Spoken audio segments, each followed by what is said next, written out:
Now we're learning that actually multiple aircrafts have been hit by Iran. It's not just the F-15E, which we reported about earlier. There is a second combat plane that was hit and also 2 helicopters that were hit. This other plane that was struck down, it is a A-10 Warthog that crashed near the Strait of Hormuz. This is in addition to the F-15E that was shot down over Iran. So 2 aircraft shot down, A-10 Warthog as well as the F-15E. Also, it's being reported that 2 helicopters were hit as well. The damage we're still assessing, but does indeed seem significant. It's the U.S. Did you just hear that?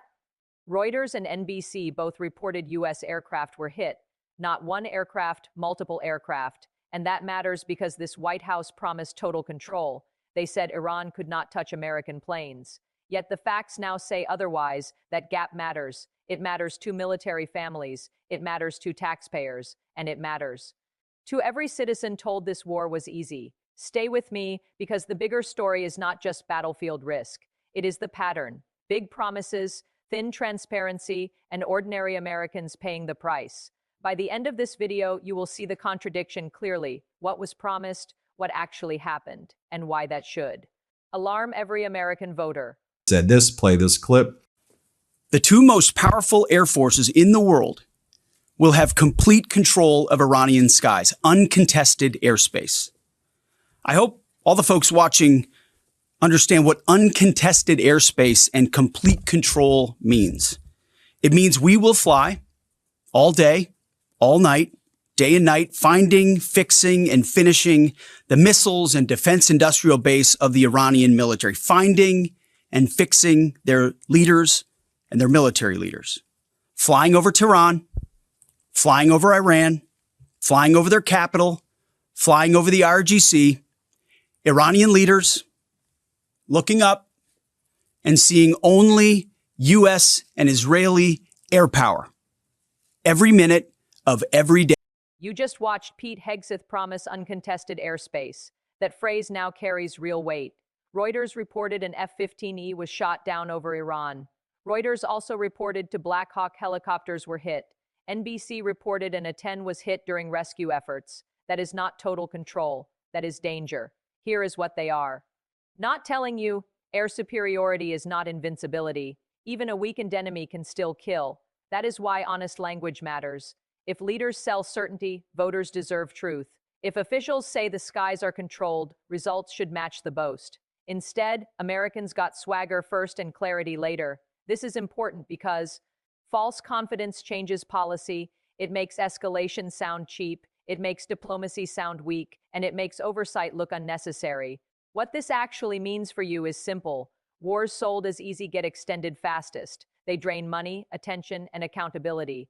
They also put service members into higher risk. And then, the public learns the truth late. Reuters and Ipsos found 66% of Americans want this war ended quickly. That should tell you everything. The public hears the risk. The public sees the cost. And the public knows chest thumping is not strategy. This is why source-based reporting matters, because slogans do not rescue pilots.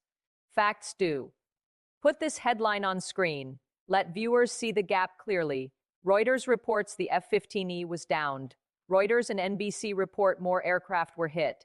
Then contrast that with the message of total control. This is why source-based commentary matters. Not slogans, not chest-beating, documents, reporting, facts. When the headline says the war is riskier than advertised, Americans should pay attention. What, on the one hand, Marco Rubio was saying about Iran, on the other side, what Donald Trump just said. Let's play this clip. Imagine in Iran that instead of spending their wealth, billions of dollars supporting terrorists or weapons, had spent that money helping the people of Iran, you'd have a much different country. We have to take care of one thing: military protection. The United States can't take care of daycare. That has to be up to a state. We can't take care of daycare. We're a big country. We have 50 states. We have all these other people. We're fighting wars. We can't take care of daycare. It's not possible for us to take care of daycare. Now, this is where the story hits home. In that clip, Trump says war comes first. He says care at home comes later. I believe every American should hear that twice, because it reveals the governing choice: more war, less security at home, less dignity at home, less help at home.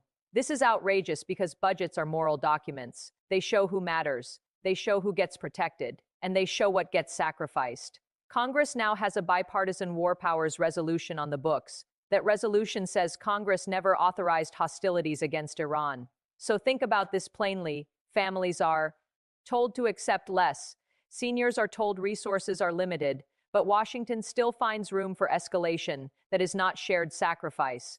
That is a political decision. Every American should know this. You can defend the country without treating social programs like luxuries. You can protect troops without insulting voters' intelligence. And you can lead without acting like oversight is optional. When a president says war is the priority, believe him. He is telling you exactly what comes next. Show viewers this Reuters and Ipsos number. 66% want a quick end that includes many Republicans. Why does that matter? Because the loudest voices on television are not the whole country.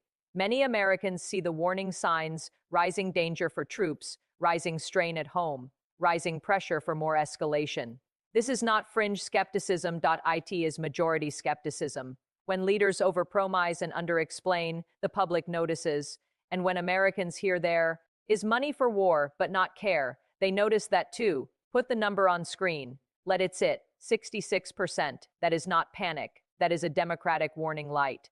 With Iran, Trump tells NBC News. In a brief interview, Trump refused to discuss the specifics of ongoing search and rescue efforts in Iran after an American jet was down, but he expressed frustration about the media coverage of what is plainly an intense and sensitive military operation, so Donald Trump could just lie. Asked if today's events will affect any negotiations with Iran, Donald Trump said it would not. No, not at all. It's a war. We're in a war, Garrett. Garrett was the NBC reporter. We learned 3 things today. First, confidence is not control. Second, war abroad reshapes priorities at home. Third, oversight matters most when fear is highest. I think that last point is the biggest one. Congress writes war rules for a reason. Presidents are not kings. They do not get blank checks. They do not get endless trust. And they do not get to market war like a reality show. The American people deserve facts before escalation. They deserve oversight before sacrifice. They deserve honesty before propaganda. And they deserve leaders who respect the cost of war. If you are older, you have seen this pattern before. Big boasts, murky goals, real costs, and then Washington asks the public for more patience. No, that is not good enough. Ask harder questions. Demand proof. Demand votes in Congress. Demand accountability before another family pays the price. Because democracy weakens when fear replaces truth, and it survives when citizens refuse to be manipulated. That is the real fight here, not just over one war, but over whether facts still matter in American public life. If this video opened your eyes, hit that subscribe button right now, because this story is just getting started and I cover it every single day. Don't miss what's coming next.